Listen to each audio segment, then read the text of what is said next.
Hi అండి, అందరికీ నమస్తే. Welcome back to my YouTube channel Ramesh Adda. So ఈరోజు వీడియోలో మనము 6th క్లాస్ సైన్స్ మన ఆహారం ఫస్ట్ లెసన్ని చూసుకుందాము. ఇందులో ఇంపార్టెంట్ పాయింట్స్, కీవర్డ్స్ని నేను నోట్స్గా ప్రిపేర్ చేయడం జరిగింది. సో ఈ వీడియో మీకు ఎంతగానో యూజ్ అవుతుందని అనుకుంటున్నాను. మన వీడియోని లైక్ చేయండి అండ్ మీ ఫ్రెండ్స్తో షేర్ చేయండి అండ్ ఛానల్ని సబ్స్క్రైబ్ చేసుకోండి, బెల్ ఐకాన్ని ఆన్లో పెట్టుకోండి. సో లేట్ చేయకుండా మన వీడియోలోకి వెళ్ళిపోదాము. సో చాప్టర్ నేమ్ వచ్చేసి మన ఆహారం. అందులో ఫస్ట్ పాయింట్ వచ్చేసి మనం శక్తి కోసం ఆహారాన్ని తీసుకుంటాం. కంపల్సరీగా మనము ఆహారాన్ని తీసుకునేది శక్తి కోసం అండ్ ఆరోగ్యం కోసమే. సో ఈ ఆరోగ్యాన్ని తయారు చేయడానికి మనకు వనరులు అనేవి కావాలి. కంపల్సరీగా వనరులు అనేవి ఆహారాన్ని తయారు చేయడానికి కావాలి. సో మన ఈ పాఠంలో వంట చేయడానికి ఉపయోగించే రకరకాల ఆహార దినుసులను అండ్ తయారు చేసే విధానాన్ని, ఆహార వనరులను తెలుసుకుందాము. అండ్ సమతుల ఆహారం అంటే బ్యాలెన్స్డ్ డైట్ అని కూడా అంటారు దీన్ని.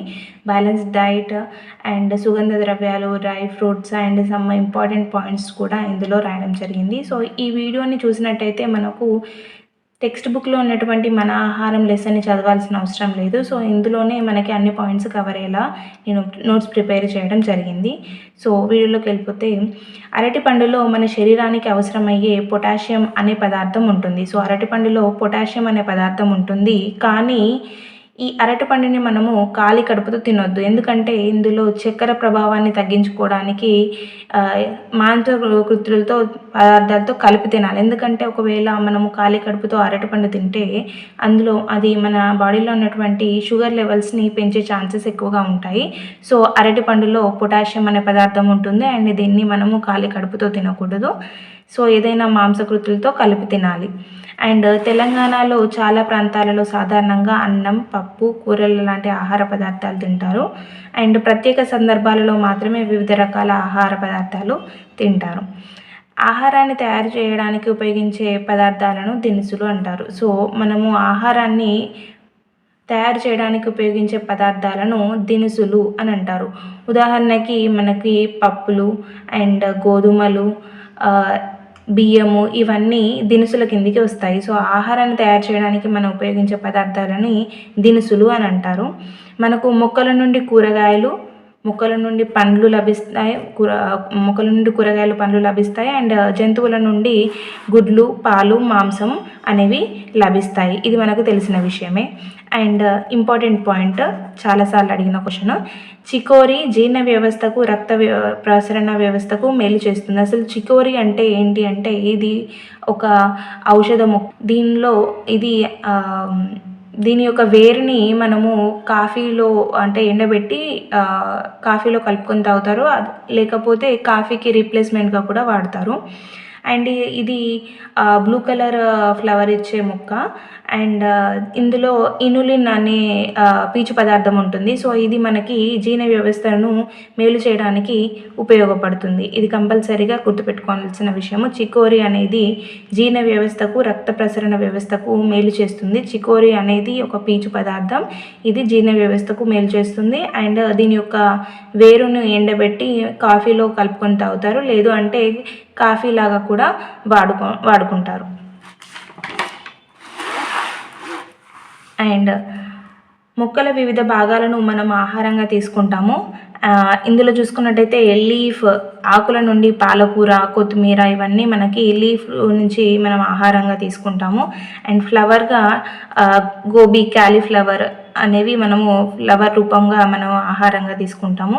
అండ్ ఫ్రూట్స్లో టమాటాలు, మునగకాయలు అనేవి మనకి కంపల్సరీగా ఫ్రూట్స్ రకంగా మనం ఆహారంలో తీసుకుంటాము. అండ్ ఏదైనా టోటల్ ప్లాంట్, అదర్వైజ్ ట్రీ మనకి ఆహారంగా తీసుకునేది ఏం చెప్తారంటే, బనానా ట్రీ అనేది మనకి టోటల్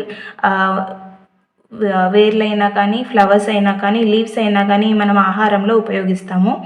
అండ్ బీట్రూట్లో పిండి పదార్థాలు ఎక్కువ పరిమాణంలో ఉంటాయి. బీట్రూట్లో పిండి పదార్థాలు ఎక్కువ పరిమాణంలో ఉంటాయి కాబట్టి మన డైట్లో బీట్రూట్ అనేది కంపల్సరీగా ఇంక్లూడ్ చేయాలి.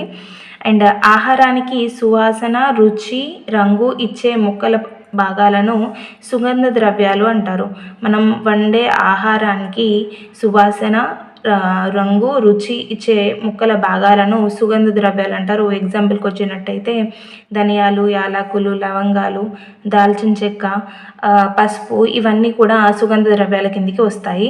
అండ్ ఎండబెట్టిన పండ్లు లేదా తక్కువ తేమ ఉన్న గింజలు, పండ్లని డ్రై ఫ్రూట్స్ అంటాము. సో మనకి ఎండబెట్టిన పండ్లైనా కానీ అదర్వైజ్ తక్కువ తేమ అంటే నీటి శాతం తక్కువ ఉన్నటువంటి గింజలు లేదా పండ్లని డ్రై ఫ్రూట్స్ అంటాము. సో ఇవి పోషకాలు ఎక్కువగా ఉండి మనకి ఆరోగ్యానికి ఇవి చాలా మంచివి. సో ఇవి డ్రై ఫ్రూట్స్ అనేవి అన్ని ప్రాంతాలలో పండవు. సో అందుకని వీటి యొక్క కాస్ట్ కూడా ఎక్కువగా ఉంటుంది. అండ్ ఎగ్జాంపుల్కి వచ్చినట్టయితే బాదం, జీడిపప్పు, పిస్తా, ఖర్జూరం ఇవన్నీ కూడా మనకి డ్రై ఫ్రూట్స్ కిందికి వస్తాయి. అండ్ బఠానీలలో మాంసకృతులు సమృద్ధిగా ఉంటాయి. సో కానీ ఇవి కొంతమందిలో ఎలర్జీ కలిగిస్తాయి, కొంతమందికి జీర్ణం కావు.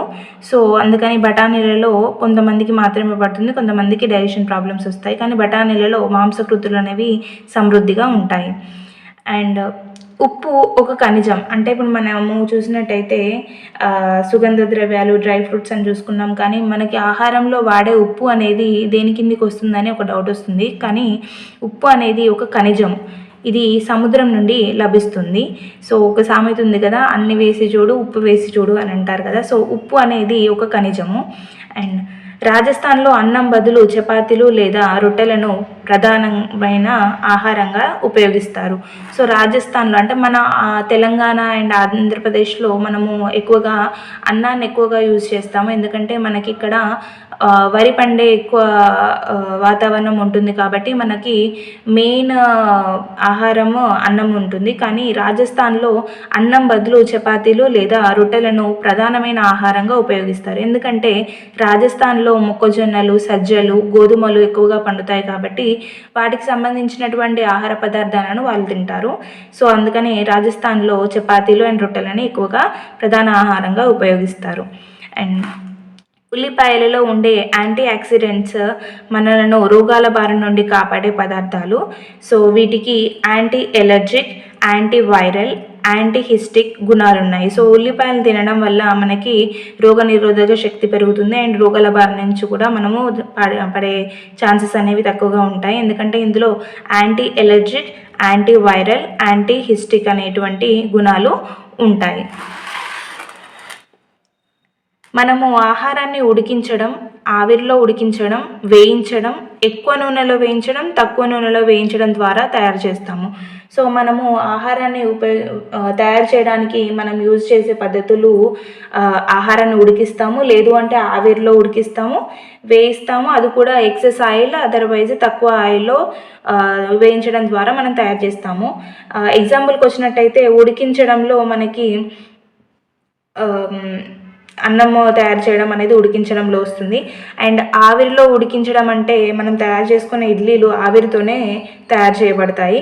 వేయించడం అనేవి పల్లీలు వేయించడం కిందికి వస్తుంది. అండ్ ఎక్కువ నూనెలో వేయించడం అనేది మనకి పూరీలు, మిర్చీలు అనేవి ఎక్కువ నూనెలో వేయిస్తాము. అండ్ తక్కువ నూనెలో వేయించడము అనేవి మనకి చికెన్ అయినా కానీ ఫిష్ అయినా కానీ మనము తక్కువ నూనెలో వేయించడం ద్వారా మనము ఆహారాన్ని వండుకుంటాము. అండ్ నెక్స్ట్ పాయింట్కి వచ్చినట్టయితే చిలగడ దుంపలలో చిలగడ దుంప అంటే స్వీట్ పొటాటో అండి. స్వీట్ పొటాటోలలో రక్తాన్ని శుద్ధి చేసే కెరటినాయిడ్, యాంటీ ఆక్సిడెంట్స్ ఉంటాయి. సో ఇవన్నీ ఇంపార్టెంట్ పాయింట్స్ అండి. కెరటినాయిడ్, యాంటీ ఆక్సిడెంట్స్ అనేవి చిలగడ దుంపలు, స్వీట్ పొటాటోలో ఉంటాయి. అండ్ ఇవి రక్తాన్ని శుద్ధి చేస్తాయి. అండ్ తీర ప్రాంతాలలో చేపలను నిల్వ చేయడానికి పొగబెట్టే విధానం, తంపట వేయడం అనే విధానాన్ని ఉపయోగిస్తారు. యాక్చువల్గా మనకి ఆహారాన్ని నిల్వ చేయడానికి పచ్చళ్ళని అయితే ఉప్పు, పసుపు, నూనెలో కలిపి పెడతారు కదా. సో అలానే కొన్ని పదార్థాలను నిల్వ చేయడానికి కొన్ని రకాలైన పద్ధతులను అదర్వైజ్ విధానాలను ఉపయోగిస్తారు. సో చేపలని నిల్వ చేయడానికి పొగబెట్టే విధానం, దాన్నే మనం తంపట వేయడం అని అంటాము. సో దాని ద్వారా మనము చేపల్ని నిల్వ చేస్తారు. అండ్ పండ్లను నిల్వ చేయడానికి చక్కెర పాకం, తేనెను ఉపయోగిస్తారు. సో ఎక్కువ రోజులు పండ్లు నిల్వ ఉండాలంటే వాటిని చక్కెర పాకంలో అయినా కానీ తేనెలో అయినా కానీ తీసి ముంచి ఒకసారి పక్కన పెడతారు. సో అవి ఎక్కువ రోజులు నిల్వ ఉండడానికి ఛాన్సెస్ ఎక్కువగా ఉంటాయి. అండ్ టమాటాలలో విటమిన్ సి అనే పదార్థం ఉంటుంది. టమాటాలలో విటమిన్ సి అనే పదార్థం ఉంటుంది. అందుకే ఇది రోగ నిరోధక శక్తిని కలిగిస్తుంది. అంటే మనకి ఏదైనా రోగాల నుంచి ఎక్కువగా డిసీజెస్ వచ్చినప్పుడు విటమిన్ సి అనే పదార్థాన్ని తీసుకోవాలి. సో అవి మనము టమాటాల ద్వారా తీసుకోవచ్చు. అండ్ కూరగాయలను ఉపయోగించి వివిధ రకాల ఆకారాలు, డిజైన్లతో అందంగా అలంకరించడాన్ని వెజిటేబుల్ కార్వింగ్ అని అంటారు. సో ఇది కూడా ఒక ప్రొఫెషనే. సో కొన్ని పెద్ద పెద్ద హోటల్స్లో కూరగాయలను ఉపయోగించి వాటిని అందమైన డిజైన్స్తో అండ్ ఆకారాలతో డిజైన్ చేయడం జరుగుతుంది. సో దాన్ని వెజిటేబుల్ కార్వింగ్ అని అంటారు. అండ్ మన రెస్టారెంట్స్లో సలాడ్ అనేది ఎక్కువగా వినిపిస్తూ ఉంటుంది. మనం కూడా ఎక్కువగా ఆర్డర్ చేస్తూ ఉంటాము. సో ఈ సలాడ్ అనే పదము సాలెటా అనే పదం నుంచి వచ్చింది. ఈ సాలెటా అనేది ఒక లాటిన్ పదము. సో సాలెటా అంటే ఉప్పు అని అర్థం. సో సలాడ్ అనేది సాలెటా అనే పదం నుంచి వచ్చింది. ఇది లాటిన్ వర్డ్. సాలెటా అంటే ఉప్పు అని అర్థము. సో నెక్స్ట్ పాయింట్ వచ్చేసినట్టయితే కెరటినాయిడ్ అధికంగా గల ఆహార పదార్థాలు తినడం ద్వారా క్యాన్సర్ గురయ్యే ప్రమాదం తగ్గుతుంది. ఈ కెరటినాయిడ్ అనే అధికంగా ఉండే పదార్థాలను తినడం ద్వారా మనకి క్యాన్సర్ బారిన పడే ప్రమాదం అనేది తగ్గుతుంది. ఆల్రెడీ మనకి ఈ కెరటినాయిడ్ అనేది మనకి ఇక్కడ ఆల్రెడీ వచ్చింది. సో కెరటినాయిడ్ అనేది చిలగడ దుంపల్లో ఎక్కువగా ఉంటుంది. సో ఇది రక్తాన్ని శుద్ధి చేసే ఒక ఆహార పదార్థము. సో ఇక్కడ కూడా కెరటినాయిడ్ అధికంగా గల ఆహార పదార్థాలను తినడం ద్వారా క్యాన్సర్ గురయ్యే ప్రమాదం తగ్గుతుంది. ఆల్రెడీ చిలగడ దుంపల్ని తినడం వల్ల రక్తాన్ని శుద్ధి చేస్తుంది అని చెప్పుకున్నాము. సో రక్తాన్ని శుద్ధి చేయడం ద్వారా క్యాన్సర్ బారిన పడే ప్రమాదాలు తక్కువగా ఉంటాయి. సో కెరటినాయిడ్ ఎక్కువగా ఉండేటువంటి ఆహార పదార్థాలు చూసుకున్నట్టయితే క్యారెట్, గుమ్మడికాయ, మామిడి, చిలగడ దుంప, టమాటా, పాలకూర, మొక్కజొన్న ఇవి ఎక్కువగా కెరటినాయిడ్ యాంటీ ఆక్సిడెంట్స్ అనేవి కలిగి ఉంటాయి. కాకపోతే ఇక్కడ టమాటాలో లైకోసిన్ ఎక్కువగా ఉంటుంది. సో బోత్ కెరటినాయిడ్ అండ్ లైకోసిన్ అనేది టమాటాల్లో ఎక్కువగా ఉంటుంది. అండ్ టమాటాలలో విటమిన్ సి అనే పదార్థం ఉంటుంది. దానివల్ల కూడా రోగనిరోధక శక్తి పెరిగే ఛాన్సెస్ ఎక్కువగా ఉంటాయి. సో ఇది మనకి 6th క్లాస్ ఫస్ట్ చాప్టర్ అయిన మన ఆహారము లెసన్ చాప్టర్. సో ఇందులో అన్ని పాయింట్స్ అనేవి ఇంక్లూడ్ అయి ఉన్నాయి. సో ఈ వీడియో మీకు ఎంతగానో యూజ్ అయిందని అనుకుంటున్నాను. సో మన ఛానల్ని లైక్ చేయండి, షేర్ చేయండి అండ్ సబ్స్క్రైబ్ చేసుకోండి. బెల్ ఐకాన్ని ఆన్లో పెట్టుకోండి. అండ్ ఇలాగే నెక్స్ట్ చాప్టర్ని కూడా మనం లాంగ్ వీడియోలో చేయడం జరుగుతుంది. So thank you so much.